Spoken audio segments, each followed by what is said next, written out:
السلام عليكم ورحمة الله وبركاته. إن الحمد لله نحمده ونستعينه ونستغفره ونعوذ بالله من شرور أنفسنا ومن سيئات أعمالنا. من يهده الله فلا مضل له ومن يضلل فلا هادي له.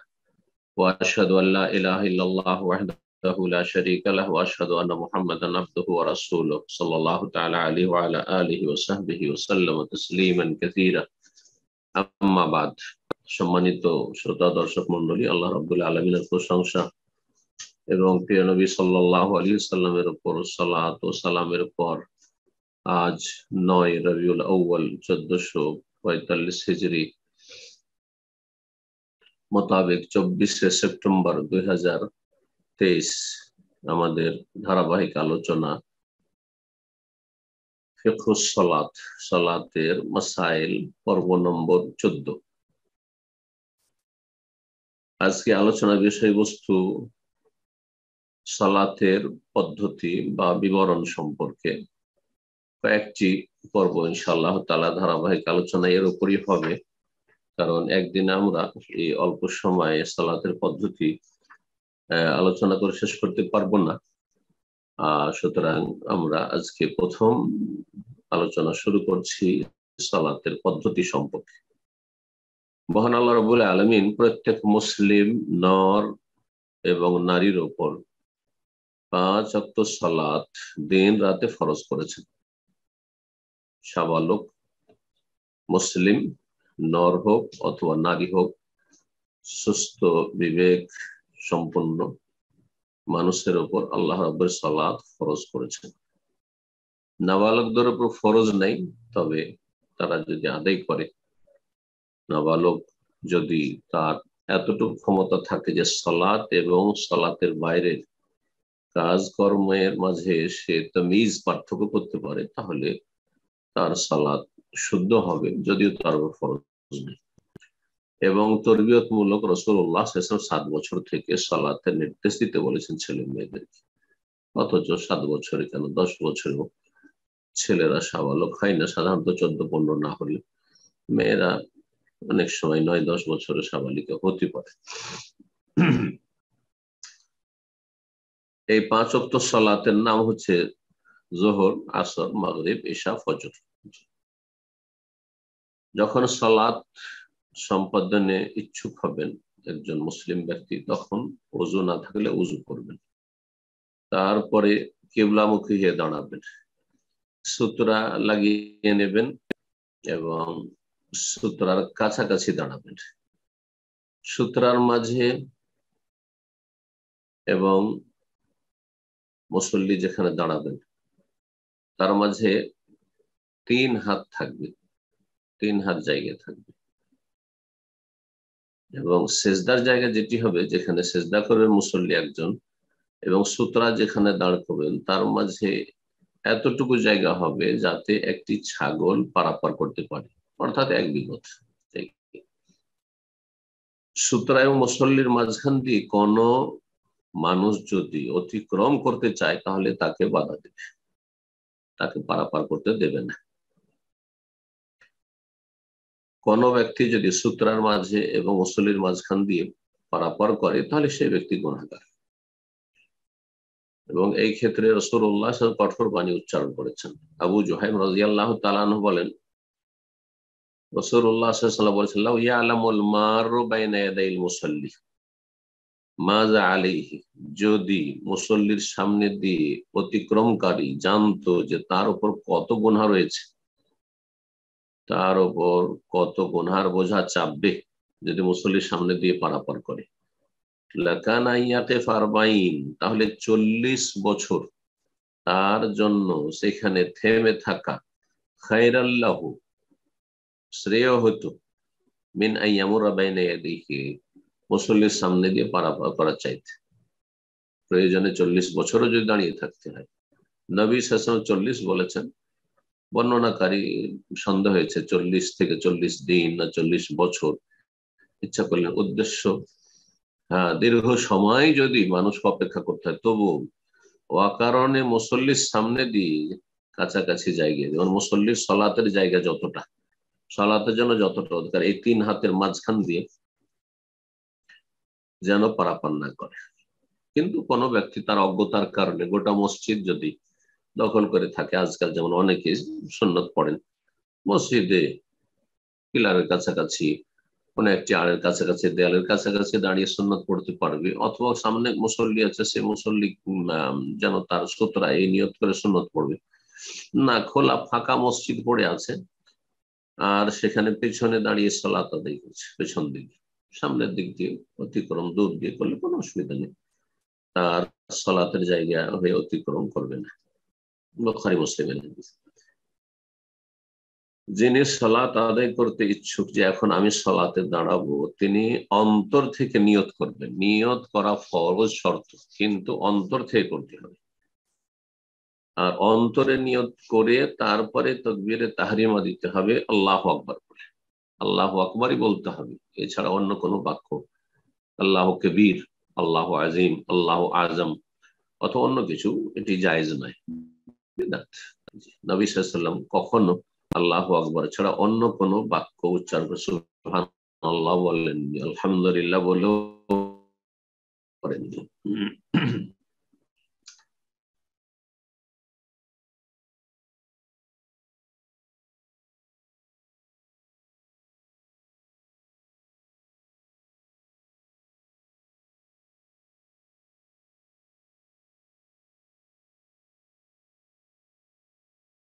আর লাভ কি করলেন আপনি? বরং আপনি বেশি ক্ষতিগ্রস্ত। কঠোর পরিশ্রম করে কত আপনি গুরুত্ব দিয়ে 5 ওয়াক্ত সালাত আদায় করছেন, কিন্তু বেনাতি তরিকে সালাত আদায়।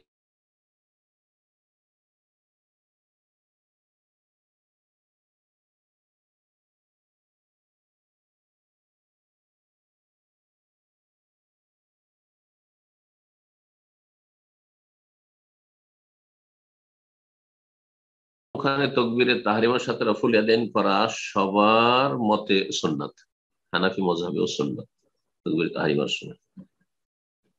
বাকি রুকুতে যাওয়ার সময়, রুকু থেকে ওঠার সময়, আর প্রথম তাশাহুদ থেকে উঠে আবার যখন আল্লাহু আকবার পড়বেন, এই সময়, এই 3টি সময়ে রফুল ইয়াদাইন রয়েছে এই তাকবীরে তাহরিমার সাথে সাথে, সেগুলিও সুন্নাত।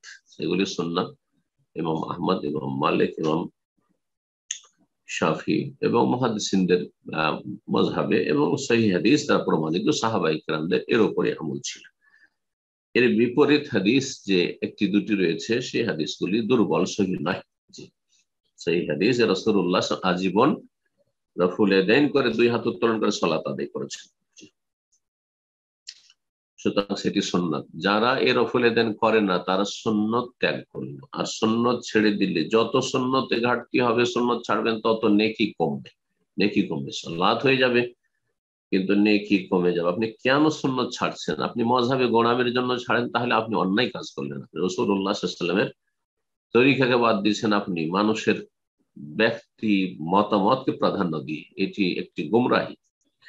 কিন্তু আপনার কাছে সে সুন্নতটি যদি স্পষ্ট থাকে, জানা না থাকে, আর আপনি এই সুন্নত থেকে বঞ্চিত থাকেন, আমল করলেন না অজ্ঞতার কারণে বা না জানার কারণে, তাহলে আপনি নেকির ক্ষেত্রে আপনি কম নেকি পেলেন, আপনি নেকি থেকে বঞ্চিত। জানার আপনি মানবেন না, কেন মানবেন না, কি কারণ, এটি দেখার বিষয় রয়েছে। জি, আল্লাহ রাব্বুল অন্তরে যেন সংশোধন করে দেন। রাসূলুল্লাহ সাল্লাল্লাহু আলাইহি ওয়াসাল্লাম নিঃশর্ত আনুগত্য অনুসরণ আল্লাহ সকল মুসলিমকে তৌফিক দান করেন। এই রফুল ইয়াদাইন 2 হাত উত্তোলনটা কখন হবে? তাকবীরের সাথে হবে। আর কেউ যদি তাকবীর দিল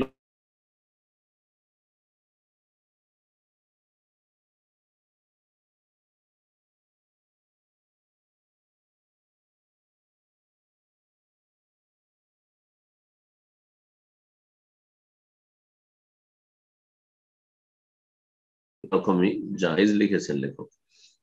যখন রফুল ইয়াদাইন করবেন তখন হাতের ভিতর ভাগ কিবলামুখী, এইভাবে না। কারণ অনেকেই কান ধরে এইভাবে, বিশেষ করে হানাফিরা এইভাবে রফুল ইয়াদাইন করে। না না না, এইভাবে নয়। আপনি কিবলামুখী করবেন, আপনার হাতের তলা কিবলামুখী করবেন। আর কত দূর পর্যন্ত উঠাবেন? বেশিরভাগ হাদিসগুলি যে রয়েছে তা হচ্ছে কাঁধ বরাবর, ইলা হাযওয়া মানকাবাইহি। জি, হাজুয়ামান কাঁধ বরাবর, কান বরাবর না, কাঁধ বরাবর, এই যে কাঁধ রয়েছে এই কাঁধ বরাবর, আল্লাহু আকবার। আর কখনো কখনো নবী সাল্লাল্লাহু আলাইহি ওয়াসাল্লাম কানের লতি পর্যন্ত উঠিয়েছেন, মানে কানের যে নরম অংশটুকু রয়েছে এর কাছাকাছি পর্যন্ত, কিন্তু কান ছুঁয়ে তাকবীরে তাহরিমা করা এটি কোন সুন্নত দ্বারা কোন হাদিস দ্বারা প্রমাণিত নয়।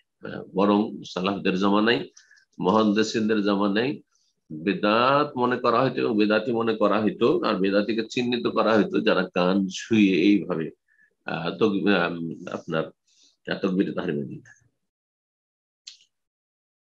তো এই সুন্নতের ক্ষেত্রে লেখক বলছি ফালাহাযা মাররা বা ইয়াফআলহাযা মাররা, কখনো আপনি কাঁধ বরাবর করবেন কিবলামুখী করে, আপনার যে হাতের ভিতর ভাগ কিবলামুখী করে, আর কখনো কান বরাবর, কানের লতি বরাবর করবেন, যাতে করে বিভিন্ন সুন্নতকে জীবিত করা সম্ভব হয় এবং বিভিন্ন সুন্নতের উপর আমল করা সম্ভব হয়। তারপরে ডান হাত রাখবেন বাম হাতের ওপর, বাম হাতের ওপর ভাগে ডান হাত রাখবেন, তার সাথে হাতের যে কবজি রয়েছে এবং কিছুটা বাহুর অংশ, সাইদ, এই বাহু এর উপর রাখবেন, এইভাবে, জি এইভাবে রাখবেন। আর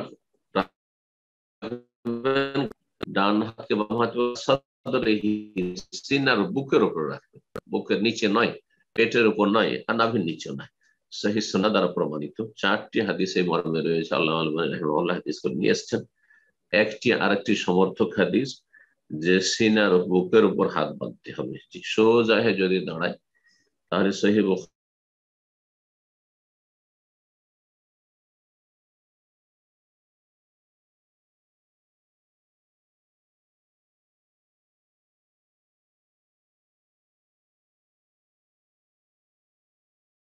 কোন হাদিস দ্বারা প্রমাণিত নয় যে মালিকি মাযহাবে হাত ছেড়ে সালাত আদায় করা প্রমাণ নেই।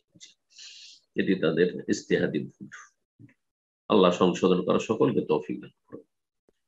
আর একটি তরিকা রয়েছে হাতের উপর হাত বাঁধার ক্ষেত্রে, যে ডান হাত দিয়ে বাম হাতকে কখনো কখনো ধারণ করতেন, মুষ্টির মতো করে এইভাবে ধারণ করতেন। জি, ডান হাত দিয়ে বাম হাতকে ধারণ করতেন, আর ধারণ করে তার ওয়াজআলহু আলা সাদরি, বুকের উপর রাখতেন। এই নয় যে ধরে আবার নাভির নিচে রেখে দিতেন, এমনটা করতেন না। আর তাকিয়ে থাকবেন সেজদার জায়গার দিকে, সব সময় সালাত অবস্থায় সেজদার স্থানের দিকে তাকাবেন খুশুর সাথে, এতে বেশি খুশু রয়েছে।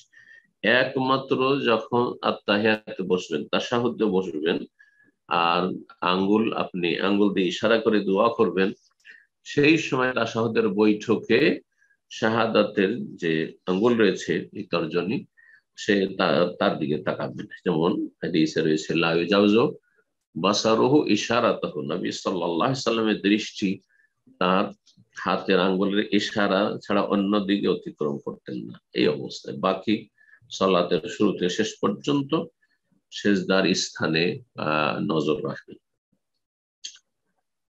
দাঁড়িয়ে গিয়ে এখন ইস্তেফতার দোয়া পড়বেন, সালাত শুরু করার দোয়া, যাকে আমাদের ভারত, বাংলাদেশ, পাকিস্তানের ভাষায় বলা হয় সানার দোয়া। যেহেতু তারা ওই সানামূলক, আল্লাহর গুণগানমূলক যে ইস্তিফতার দোয়াটি রয়েছে সেটি মাত্র হানাফি মাযহাবে, যে হানাফি মাযহাবে সেখানে সংখ্যাগরিষ্ঠ, তো তারা পড়ে থাকে, যেন তার নামকরণ হয়েছে সানা। কিন্তু আসলে সানা নামটি সূক্ষ্ম নয়, হাদিসের নাম রয়েছে দোয়াউল ইস্তিফতাহ, সালাত আরম্ভ করার দোয়া, সালাত শুরু করার দোয়া। তারপরে সালাত শুরু করবে বিমা ওয়ারাদা মিনাল আদিয়াত ওয়াল আযকার, যেসব দোয়া এবং জিকির আযকার প্রমাণিত বা বর্ণিত হয়েছে সেগুলির কোন একটি পড়ে, একসাথে কয়েকটি পড়বে না, কোনো একটি পড়বেন না। আর এই মর্মে বেশ কয়েকটি দোয়া হাদিসে বর্ণিত হয়েছে, এখানে লেখক 5টি উল্লেখ করেছেন, আমি সংক্ষেপে এখানে তা বর্ণনা করি। 1 নম্বর হচ্ছে যা সহিহ বুখারী এবং সহিহ মুসলিমে রয়েছে, আল্লাহ বাইদ বাইনি ওয়া বাইনা খাতায়া কামা বা'আদতা বাইনাল মাশরিক ওয়াল মাগরিব, আল্লাহ নাক্কিনি মিন খাতায়া ওয়া মিনাল খাতায়া, দুই রকমের রয়েছে, কামা ইউনাক্কাস সাওবুল আবিয়াযু মিনাদ দানাস, আল্লাহুম্মা ইগসিলনি মিন খাতায়া বিস-সালজি ওয়াল মাই ওয়াল বারাদে। আর কোন রিওয়ায়াতে রয়েছে আল্লাহুম্মা ইগসিল খাতায়া বিল মাই ওয়াস সালজি ওয়াল বারাদে। আল্লাহ নাক্কিনি কোন রিওয়ায়াতে রয়েছে, এটি প্রসিদ্ধ বেশি, আল্লাহ নাক্কিনি মিন খাতায়া, মিনাল খাতায়া কোন রিওয়ায়াতে রয়েছে কামা ইউনাক্কা সাওবুল আবিয়াদ কামা নাক্কাইতা সাওবাল আবিয়াদ, এইরকম হাদিস রয়েছে। যাই হোক, যে শব্দগুলি হাদিস, সহিহ হাদিস দ্বারা প্রমাণিত, পার্থক্যের সাথে সবগুলি জায়েজ, সবগুলি জায়েজ, কারণ অর্থ সবগুলির কাছাকাছি। কোনটিতে আলিফ লাম রয়েছে, কোনটিতে আলিফ লাম নেই, তো এইরকম হয়েছে। কোনটিতে রয়েছে কামা ইউনাক্কা কামা নাক্কাইতা, যেমন তুমি পরিষ্কার পরিচ্ছন্ন করেছো, এইরকম ভাবে পার্থক্য রয়েছে, কিছুটা অর্থের আর কিছুটা শব্দের, কিন্তু মোটামুটি ভাব অর্থ একই। আল্লাহ বাইনি, হে আল্লাহ, দূরত্ব তৈরি করে দাও আমার মাঝে এবং আমার গুনহার মাঝে। কামা বায়াতা বাইনাল মাশরিক ওয়াল মাগরিব, যেমন তুমি দূরত্ব সৃষ্টি করেছো পূর্ব পশ্চিমের মাঝে। আল্লাহ নাক্কিনি মিন খাতায়া, আবার আল্লাহ আমাকে পরিষ্কার পরিচ্ছন্ন করে দাও আমার গুনাহগুলি থেকে। কামা ইউনাক্কা সাওবুল আবিয়াদ মিনাদ দানাস, যেমন সাদা কাপড়কে পরিষ্কার পরিচ্ছন্ন করা হয় ময়লা আবর্জনা থেকে। আল্লাহ মাগসিলনি মিন খাতায়া, আর আমার ভুল ভ্রান্তি থেকে আমাকে ধুয়ে দাও। বিসাল, যে বরফ দ্বারা, ওয়াল মায়ে পানির দ্বারা, ওয়াল বারাদ আর শিলা বৃষ্টির দ্বারা। বর্ষা বৃষ্টির সময় যে পাথর হয় শিলা, সাদা স্বচ্ছ, সেই পানি, যেটা অত্যন্ত পরিষ্কার পরিচ্ছন্ন স্বচ্ছ পানি। মুত্তাফাকুন আলাইহি, বুখারী এবং মুসলিমের হাদিস। সহিহ বুখারীতে হাদিস নম্বর 744, সহিহ মুসলিমে 598। এই হাদিসটি সবচাইতে সহিহ হাদিস সনদের দিক থেকে। এই জন্য আহলে হাদিস উলামায়ে কেরামগণ এই হাদিস আমল করেছেন। আহলে হাদিস উলামায়ে কেরাম, সাধারণ জনগণ পর্যন্ত এই দোয়াটি পড়ে থাকেন নিয়মিত মোটামুটি। জি। আর ছোট থেকে আমরা, বিশেষ করে আমি আমার আব্বা রাহিমাহুল্লাহর কাছে শিখেছি, এই দোয়াটি প্রথম মুখস্থ করেছিলাম, তারপরে বড় হওয়ার পরে বিভিন্ন দোয়াগুলি যখন হাদিসে পড়লাম তখন মুখস্থ করেছি, আর এটির উপরে বেশিরভাগ আমল করার চেষ্টা করি। এখন আলহামদুলিল্লাহ আমি বিভিন্ন হাদিসে যে বর্ণনাগুলি রয়েছে সবগুলির আমল করার জন্য মাঝে মাঝে এটা, মাঝে মাঝে ওটা, এইভাবে আমল করি। এটা যদি কেউ করে আরো ভালো। দ্বিতীয় দোয়া হচ্ছে সুবহানাকা আল্লাহুম্মা ওয়া বিহামদিকা ওয়া তাবারাকা ইসমুকা ওয়া তাআলা জাদ্দুকা ওয়া লা ইলাহা গায়রুক। এই হাদিসটি আখরাজাহু আবু দাউদ ও তিরমিজি। ইমাম আবু দাউদ এবং ইমাম তিরমিজি তাদের সুনানের কিতাবাদিতে বর্ণনা করেছেন। জি। আবু দাউদের 775 নম্বর হাদিস এবং তিরমিজিতে 243 নম্বর হাদিস। সুবহানাকা, তোমার পবিত্রতা ঘোষণা করছি, আল্লাহুম্মা, হে আল্লাহ, বিহামদিকা, তোমার প্রশংসার সাথে সাথে, ওয়া তাবারাকা ইসমুকা, তোমার নাম বরকতময়, ওয়া তাআলা জাদ্দুকা, তোমার মর্যাদা অতি উঁচু, ওয়া লা ইলাহা গায়রুকা, তোমার ছাড়া কোনো সত্য মাবুদ নেই। এই হাদিস, এটির উপর আমল করতে পারেন। এই দোয়াটিকে প্রাধান্য দিয়েছে হানাফি মাযহাবের ফুকাহায়ে কেরামগণ, এই জন্য হানাফিরা শুধুমাত্র এটিকে মুখস্থ রাখে। জি। 3 নম্বর দোয়া যা হাদিসে বর্ণিত হয়েছে তা হচ্ছে আল্লাহুম্মা রাব্বা জিবরাইল ওয়া মিকাইল ওয়া ইসরাফিল ফাতিরাস সামাওয়াতি ওয়াল আরদি আলিমাল গায়বি ওয়াশ শাহাদা আনতা তাহকুমু বাইনা ইবাদিকা ফিমা কানু ফিহি ইখতালিফুন ইহদিনি লিমা ইখতালাফা ফিহি মিনাল হাক্কি বিইذنিক ইন্নাকা তাহদি মান তাশাউ ইলা সিরাতিম মুস্তাকিম। হাদিস সহিহ মুসলিমে রয়েছে।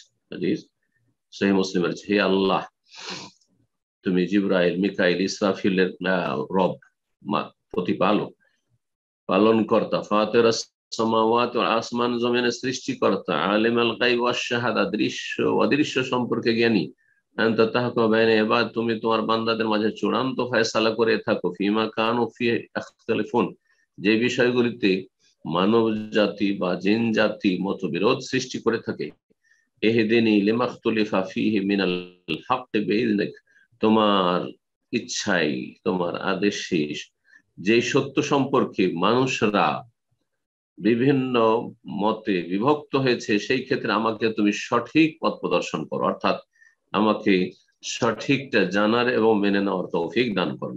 ইন্নাকা তাহদি মান তাশাউ ইলা সিরাত, তুমি যাকে চাও সরল পথের দিক নির্দেশনা দিয়ে থাকো।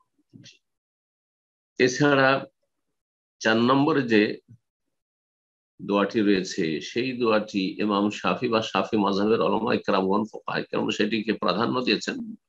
ইন্নী ওয়াজহাতু ওয়াজহিয়া লিল্লাযী ফাতারাস সামাওয়াতি ওয়াল আরদা হানিফা ওয়া মা আনা মিনাল মুশরিকিন। জি।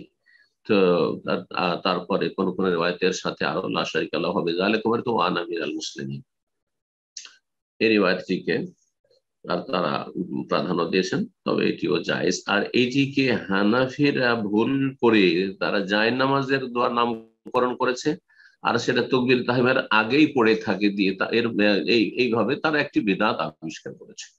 এই দোয়া হাদিস দ্বারা প্রমাণিত, কিন্তু তাকবীরে তাহরিমার পরে পড়লে সুন্নাত।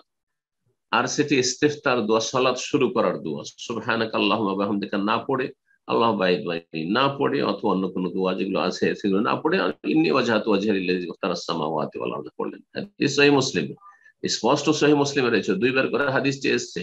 তার মধ্যে একটি রিওয়ায়াতে রয়েছে যে নবী সাল্লাল্লাহু আলাইহি ওয়াসাল্লাম তাকবীরে তাহরিমার পরে, বাদা তাকবীরাতিল ইহরাম, তাকবীরে তাহরিমার পরে তাকবীর বলেছেন, তারপরে কাব্বারা সুম্মা ক্বালা, তাকবীর বলেছেন, তারপরে পড়েছেন ওয়াজ্জাহাতু ওয়াজহিয়া লিল্লাযী ফাতারাস সামাওয়াতি ওয়াল আরদ। এটি স্পষ্ট। সুতরাং কেউ যদি তাকবীর তাহরিমার আগে এই দোয়াটি পড়ে আর মনে করে যে আমি জায়নামাজে দোয়া পড়লাম, তাহলে সেই ব্যক্তি বিদআত করলো, গুনাহগার হলো। জি,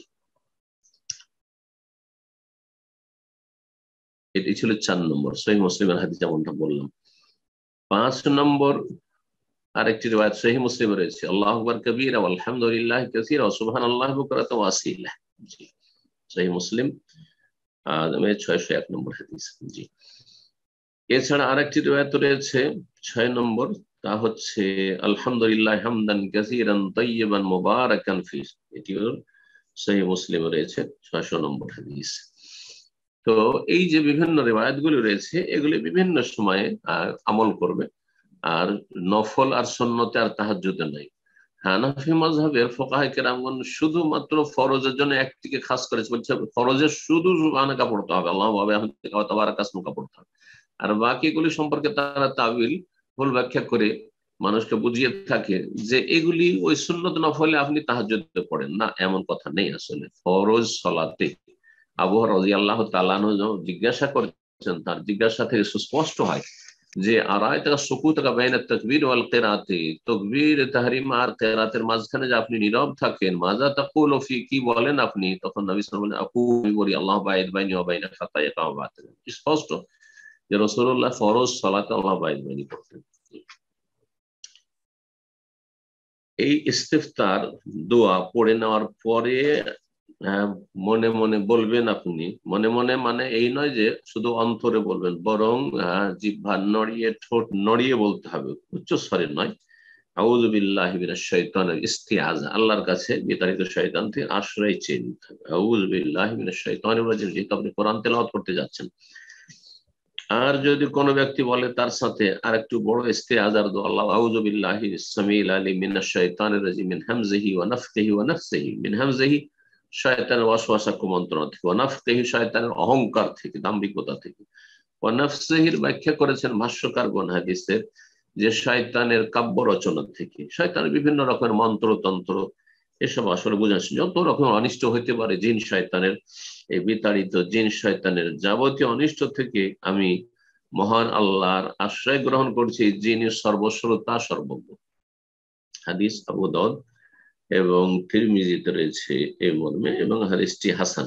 আউযু বিল্লাহি সামিল আলিম মিনাশ শাইতানির মিন হামজিহি ওয়া নাফখিহি ওয়া নাফসিহি, হাদিসটি হচ্ছে হাসান, এবং তিরমিজিতেও, আবু দাউদ তিরমিজিতেও রয়েছে। জি, তারপরে মনে মনে বলবেন বিসমিল্লাহির রহমানির রহিম, বুখারী মুসলিমের হাদিস, বিসমিল্লাহির রহমানির, কিন্তু মনে মনে বলবেন। এটি হচ্ছে অধিকাংশ আইম্মায়ে কেরামদের নিকটে সুন্নাত। একমাত্র শাফি মাযহাবে বলা হয়েছে যে বিসমিল্লাহকে জোরে বলতে, উচ্চ স্বরে বলতে হবে, তারা এইভাবে আমল করে থাকে। কারণ তাদের আরেকটি মাসলার উপরে এই মাসলা নির্ভর, সেটা হচ্ছে যে বিসমিল্লাহির রহমান সূরা ফাতিহার একটি অংশ। যখন সূরা ফাতিহার অংশ, সূরা ফাতিহা উচ্চ স্বরে তেলাওয়াত করছেন, তো বিসমিল্লাহির রহমান উচ্চ স্বরে তেলাওয়াত করতে হয়। এই জন্য এরা জেহেরি কেরাতে শাফিঈরা উচ্চ স্বরে তেলাওয়াত করে থাকে, যেমন কেরালায়, তারপরে শ্রীলঙ্কায়, তারপরে আপনার মালয়েশিয়া, ইন্দোনেশিয়া, সিঙ্গাপুর, যেখানে শাফিঈদের সংখ্যাগরিষ্ঠতা রয়েছে বা শাফিঈদের মসজিদ, বিশেষভাবে শাফি ইমাম এই আমলটি করে থাকেন। কিন্তু এই মতটি তাদের দুর্বল। জি, বরং শক্তিশালী মত হচ্ছে যে রাসূলুল্লাহ সাল্লাল্লাহু আলাইহি ওয়াসাল্লাম, হাদিস, স্পষ্ট হাদিস রয়েছে যে নবী সাল্লাল্লাহু আলাইহি ওয়াসাল্লাম, আবু বকর, ওমর, ওসমান কানু লা ইয়াজহারুনা বিসমিল্লাহির রহমান, বিসমিল্লাহ তারা উচ্চ স্বরে পাঠ করতেন না, মনে মনে পাঠ করতেন। জি, সুতরাং সেটি সুন্নাত। তারপরে সূরা ফাতিহা পড়বেন, এবং সূরা ফাতিহা পড়ার ক্ষেত্রে সুন্নত তরিকা হচ্ছে প্রত্যেকটি আয়াতের শেষে থামবেন। জি, সূরা ফাতিহা ছাড়া সালাত হয় না। লা সালাতা লিমান লাম ইয়াকরা বিফাতিহাতিল কিতাব। সূরা ফাতিহা না পড়লে, যে কোন রাকাতে সূরা ফাতিহা কেউ যদি না পড়ে তাহলে সালাত হয় না। সূরা ফাতিহা পড়া প্রত্যেক রাকাতে হচ্ছে আপনার ফরজ, রুকুন। জি, তবে ইমাম যখন উচ্চ স্বরে পড়বে তখন কি করবেন, এই মর্মে যে ইখতিলাফ রয়েছে সেটা বড়ই জটিল। ইখতিলাফ রয়েছে খুব, দুই দিক থেকে পরস্পর দলিল খুব মজবুত রয়েছে। এই জন্য অনেক ওলামায়ে কেরামগণ, এমনকি বেশ কিছু সালাফি ওলামা যেমন আল্লামা আলবানী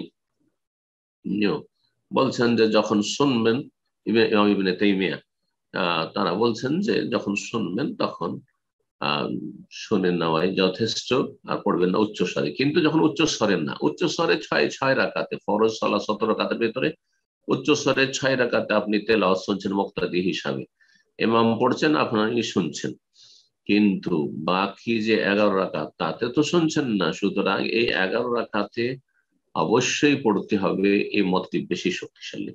আর বাকি যে আপনার 17 রাকাতে পড়া, অধিকাংশ ওলামায়ে কেরামরা যদিও বলছেন যে জেহেরি কেরাত যখন উচ্চস্বরে তেলাওয়াত করছে ইমাম সাহেব সূরা ফাতিহা তখন পড়বেন না, কিন্তু এই ক্ষেত্রে অনেক মুহাদ্দিসিন কেরাম, বিশেষ করে ইমাম বুখারী রাহিমাহুল্লাহ, ইমাম শাফিঈ, আহলে হাদিস, অধিকাংশ ভারত, বাংলাদেশ, পাকিস্তান আহলে হাদিস ওলামায়ে কেরামগণ তারা বলছেন যে না পড়তে হবে। জাহেরি কেরাত যখন উচ্চস্বরে কেরাত, ইমাম সাহেবের কেরাত শুনে নিলেন সূরা ফাতিহা, তারপরে পড়ে নেন, অথবা তার পরে থামুক আর না থাকুক সেখানে সাক্তা থামতে হবে এমন কোন সহিহ দলিল নেই। সুতরাং আপনি তারপর পড়তে শুরু করে দেন। অনেকে বলেছেন যে কোনো সময় আপনি পড়ে নিতে পারেন। যাই হোক, সূরা ফাতিহা ছাড়া সালাত হয় না, এটি হচ্ছে বিশেষ নির্দেশ, খাস হুকুম। আর ওয়াইজা করিয়া ফানসিত ওয়াইজা করিয়াল কোরআন ও ফাস্তামিলু আনসিতু, যখন কোরআন তেলাওয়াত হয় তখন তো নীরব থেকে শোনা, এটি হচ্ছে আম সাধারণ নির্দেশ। সুতরাং খাস নির্দেশটি এখানে প্রাধান্য পাবে যে সূরা ফাতিহার সময় আপনাকে পড়ে নিতে হবে। আল্লাহ তাআলা এটাই রয়েছে অধিক সতর্কতা। জি, যখন সূরা ফাতিহা পড়া শেষ হবে তখন আমিন বলবেন সকলে, ইমামও আমিন বলবেন, মুক্তাদিও আমিন বলবেন, একাকী নামাজিও আমিন বলবেন, এবং ইয়ামুদ্দু বিহা সাওত, উচ্চ স্বরে আমিন বলবেন। ইমাম উচ্চ স্বরে বলবেন, মুক্তাদির উচ্চ স্বরে বলবেন। যদি সালাত উচ্চ স্বরে, সূরা ফাতিহা যখন উচ্চ স্বরে পাঠ হচ্ছে তখন আমিন সকলে, ইমাম মুক্তাদি সকলেই জোরে উচ্চ স্বরে বলবেন, সশব্দে আমিন বলবেন। এই মর্মে হাদিস সহিহ বুখারী মুসলিমে রয়েছে, নবী সাল্লাল্লাহু আলাইহি ওয়াসাল্লাম থেকে আবু হুরায়রা রাদিয়াল্লাহু তাআলা আনহু বর্ণনা করেছেন, ইযা আম্মানাল ইমাম ফাআমিনু, রাসূলুল্লাহ বলে যখন ইমাম আমিন বলবে তখন তোমরা আমিন বলো। তাহলে ইমাম যখন আমিন বলবে তো ইমামের আমিন তাহলে শোনা যাচ্ছে জোরে। এই জন্য দেখেন হারমাইন শরীফে নেই, ইমায়ে হারমাইন তারা উচ্চ স্বরে আমিন বলছেন, তোমরাও আমিন বলো। ফাইন্নাহু মান ওয়াফাকা তামিনু তামিনাল মালায়েকা, যার আমিন ফেরেশতার আমিনের সাথে মিলে যাবে, সময়ের দিক থেকে, ইখলাসের দিক থেকে মিলে যাবে, অনুকূলে হবে, গফিরা লাহু মা তাকাদ্দাম মিন যাবে, তার অতীতের গুনাহ মাফ করে দেওয়া হবে। ইবনে শাহাব যুহরি রাহিমাহুল্লাহ বলেন, কানা রাসূলুল্লাহ ইয়াকরা আও ইয়াকুলু আমিন। বুখারী মুসলিমের হাদিসে রয়েছে যে রাসূলুল্লাহ সাল্লাল্লাহু আলাইহি ওয়াসাল্লাম নিজেও আমিন বলতেন, ইমাম হিসাবে তিনিও আমিন বলতেন। জি, তাহলে আমিন মুক্তাদিরা শুনতে পেতেন রাসূলুল্লাহ সাল্লাল্লাহু আলাইহি ওয়াসাল্লাম। সূরা ফাতিহার পরে যে কোন একটি সূরা পড়বেন, অথবা কোরআনে কারীমের কিছু অংশ যা সহজসাধ্য হয় পড়বেন প্রথম 2 রাকাতে, কখনো লম্বা কখনো ছোট পড়বেন। যেমন সফরে রয়েছেন তখন সংক্ষিপ্ত পড়বেন, অথবা সর্দি কাশি রয়েছে, অথবা অসুস্থতা রয়েছে, অথবা শুনতে পেলেন যে মসজিদে বাচ্চা কান্না করে উঠেছে আর তাদের মায়েরা রয়েছে, নবী সাল্লাল্লাহু আলাইহি ওয়াসাল্লাম কখনো সংক্ষেপ করে দিতেন, ইচ্ছা ছিল যে লম্বা করবো এমনটা হইতে পারে। সুতরাং এটিকে সুন্নত বলা সুনিশ্চিত নয়। অনেকে মনে করে যে সূরা জিলজাল 2 রাকাতে পড়া এটি হচ্ছে নবী সাল্লাল্লাহু আলাইহি ওয়াসাল্লাম সুন্নাত, কিন্তু সুন্নাত তখনই নিশ্চিত হইতো যখন আমরা জানতে পারতাম নিশ্চিত ভাবে যে নবী সাল্লাল্লাহু আলাইহি ওয়াসাল্লাম দ্বিতীয়বার ইচ্ছাকৃত পড়েছেন। আল্লাহু আ'লাম, সুন্নাত হতে পারে আবার নাও হতে পারে, বিষয়টি ইমাম ইবনুল কাইয়িম যাদুল মাআদ বিষয়টি উল্লেখ করেছেন। জি, আর কখনো কখনো এক রাকাতে একাধিক সূরা পড়েছেন আর সুন্দর করে তরতিলের সাথে, স্থিরতার সাথে তেলাওয়াত করতেন আর আওয়াজকে সুন্দর করতেন। জি, রাসূলুল্লাহ সাল্লাল্লাহু আলাইহি ওয়াসাল্লাম উচ্চ স্বরে কেরাত করতেন ফজরের সালাতে এবং মাগরিব এশার প্রথম 2 রাকাতে। যোহর আসরে মনে মনে তেলাওয়াত করে হচ্ছে সুন্নাত, আর মাগরিবের তৃতীয় রাকাতে তার সাথে, আর এশার তৃতীয় চতুর্থ রাকাতে। প্রত্যেক আয়াতের শেষে থামতেন রাসূলুল্লাহ, এটি হচ্ছে বেশি উত্তম। একাধিক আয়াত একসাথে মিলিয়ে পড়া এটি সুন্নত, উত্তম নয়।